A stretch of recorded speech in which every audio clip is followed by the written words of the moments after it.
मित्रांनो, मी आज तुम्हाला एक अशी गोष्ट सांगणार आहे जी गोष्ट ऐकल्यावर तुमच्या डोळ्यातून पाणी आल्याशिवाय राहणार नाही।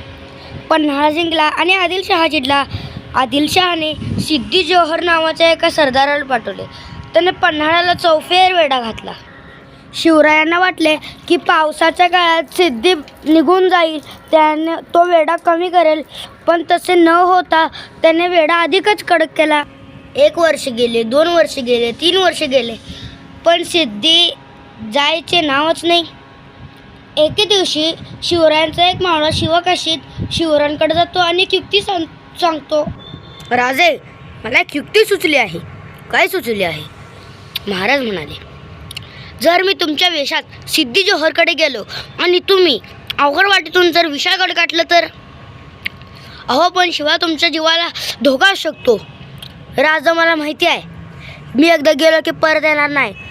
खरं राजा, मला जीवाची पर्वा नाही। राजा, तुम्ही विशाळगड गाठा। बरं, असं म्हणून थोड्या वेळानंतर शिवरायांनी सर्व मावळ्यांना बोलवले। माझ्या मर्द मराठ्यांनो, मर्द मावळ्यांनो, वेळ आली आहे। आज रात्री अमावस्येची रात आहे, त्यामुळे आज रात्री माझ्याबरोबर काही सैनिक विशाळगड गाठतील आणि शिवाकाशीत बरोबर एक मावळा सिद्दी जोहरकडे जाऊन त्याला सांगेल की मी शिवाजी आहे, आणि तू आत्ता जाऊन त्याला सांग की शिवाजी घाबरला, त्यामुळे तो वेढा हलक्यात घेईल। वह राजा म्हणून तो सिद्दी जोहरकडे गेला। सिद्दी जी, हमारे शिवाजी डर गए और वो शाम को आपसे मिलने के लिए आए। शिवाजी इतने में ही डर गया? हा, मुझे तो लगता था बहुत बहादुर है, नाम सुना उसका बहुत। खैर छोड़ना, हाँ, रात को आने दो उसको। रात्रीची वेळ झाली, सर्वजण तयारीतच होते। ठरल्याप्रमाणे शिवाकाशीबरोबर एक मावळा सिद्धीकडे गेले। त्यांनी पळत असतानाच त्यांना एक पहारेकरी पकडला। तो म्हणाला, रुको, तुम शिवाजी हो ना? शिवाजी पकडला गेला। यामुळे सिद्धीच्या शामियानात जश्न चालू झाला व ते सगळे सिद्दी जोहरच्या शामियानात गेले। तितक्यात शिवाजी महाराज निघणारच होते विशाळगडासाठी। हुजूर, मैं उस शिवाजी को लाया। भागने की सोच रहा था? नहीं, मैं तो आपके यहाँ आ रहा था। डर गए क्या तुम? एक सिपाही ने मुझे बोला। शिवाजी डर गए? हम डरते वरते नहीं। इतक्यात राजे गड सोडून पळाले।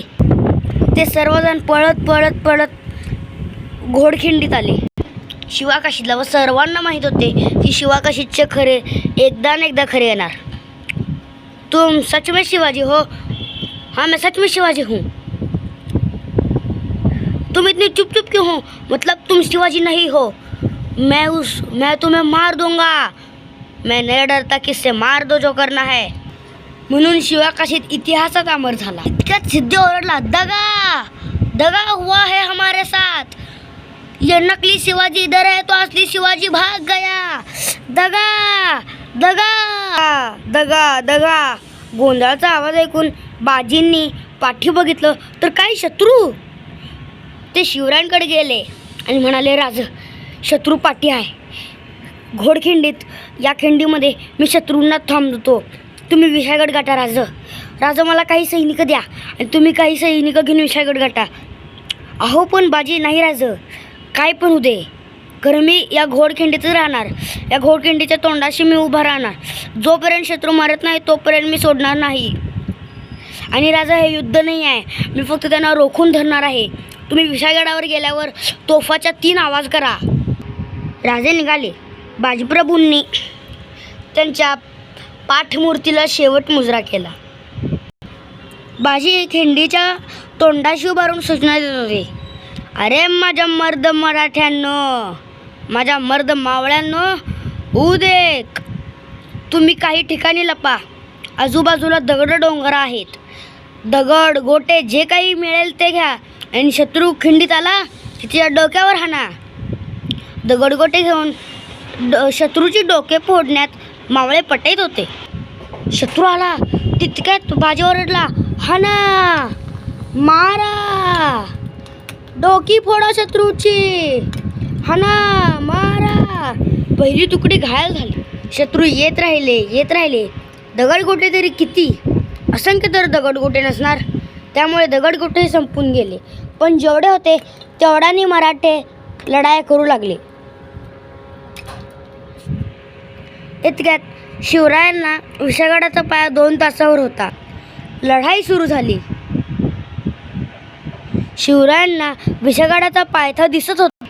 शिवराय ओरडले आणि म्हणाले, तोफा वाजवा, लवकर तोफा वाजवा. तिकडे आमची बाजी लढत असतील, लवकर तोफा वाजवा. अरे ऐक, तोफांचा 3 आवाज कर. बाजी तिकडे लढाल्यात. वय का 3 आवाज करायचे आहेत का? करतो जी करतो. बरं राजा सुखरूप आलीत ना? वय आलीत. त्यांनी येतात. तू तोफांचे 3 आवाज कर. वय करतोच आता.